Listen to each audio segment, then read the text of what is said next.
they ran a spy ring or an informant ring and they were paying people within the Trump campaign, if any of that is true, that is an absolute red line. This claim by the president, the suggestion by Giuliani that there is a political spy embedded in the Trump campaign is nonsense. The president, I think, is grateful that the Department of Justice is going to have the Inspector General look into it and determine and ensure that there was no surveillance done for political purposes against our campaign. Well, this is the talk. What is the deal with this investigation? The president saying these reports of a spy and informant inside his campaign. He wants to get to the bottom of it. Today, meeting with the FBI director, the deputy attorney general, and the director of national intelligence, Dan Coats. We don't know exactly what was in that meeting, but we're told that he was talking about this. The DOJ put out a statement saying the department has asked the inspector general to expand the ongoing review of the FISA application process to include determining whether there was any impropriety or political motivation in how the FBI conducted its counterintelligence investigation of persons suspected of involvement with the Russian agents who interfered in the 2016 presidential election. As always, the Inspector General will consult the appropriate U.S. attorney if there's any evidence of potential criminal conduct. Rosenstein with his own statement saying if anyone did infiltrate or surveil participants in a presidential campaign for inappropriate purposes, we need to know about it and take appropriate action. So with that, let's bring in our panel from Washington. Jonah Goldberg, senior editor at National Review, A.B. Stoddard, associate editor at Real Clear Politics, and Katie Pavlich, news editor at townhall.com. Jonah, this seemed to pick up steam, and obviously it was fueled by the president's tweets about all of this ongoing. The fact that the Inspector General is now taking this, what do you think that tells us?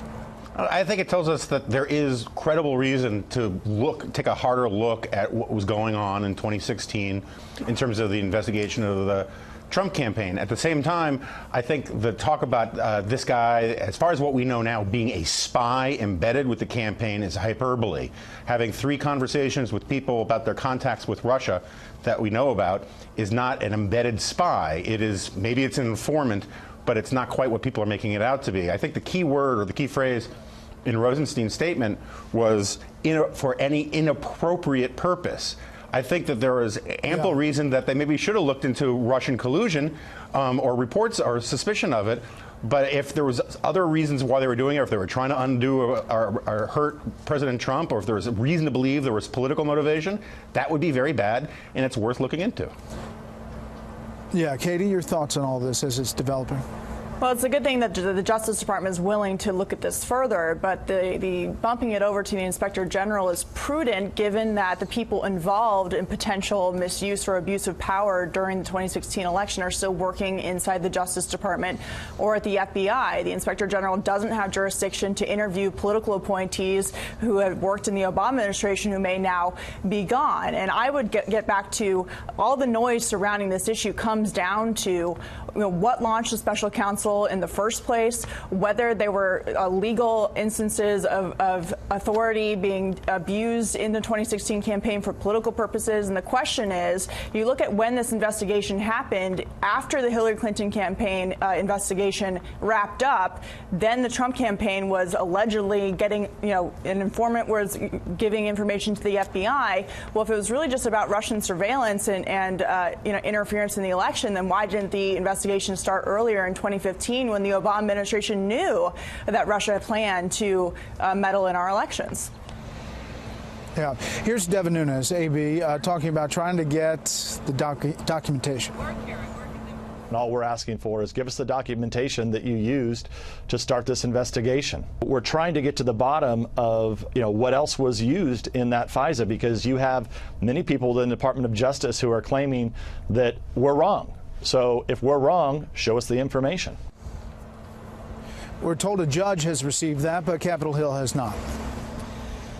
Well, Brett, this is a big battle about the separation of powers and what congressional investigators can do in their oversight roles to force documents from the Department of Justice, and which documents, after Rod Rosenstein has given many, many, many documents, he's resisting providing these with Republican members of the House on the Intel Committee. And basically, this is a struggle to define what is, within the purview of oversight and what is overreach. I've spoken to people who, have their concerns about how the FBI might have conducted the Hillary Clinton investigation, but still say you can't share raw intelligence from an investigation that could be provided to the witnesses. So today you had DNI, you had FBI, everyone huddling with President Trump. And Rudy Giuliani, who's on a PR campaign, demanding that he can't sit for an interview with the special counsel unless we know about other witnesses that were revealed in a New York Times story this weekend, who have met with John Jr. You can't demand that you be given information on a witness in exchange for talking to the special counsel. He says the meeting today, in which the demands for these documents is being made and reiterated by the president, he was doing that in his capacity not as a subject of the Mueller investigation, but as President of the United States, to make sure that Congress is getting what they need from the executive branch. So they're doing a really, really good job of muddying in this PR campaign what is and isn't allowed and what is and isn't appropriate. And that's a huge battle that's drawing out on both sides. But the president and Rudy Giuliani are trying, and Devin Nunes are trying to make it appear that the congressional oversight, members of Congress have the right to every single document, and the truth is that they don't. Okay. We will continue to follow, obviously, both sides of this investigation.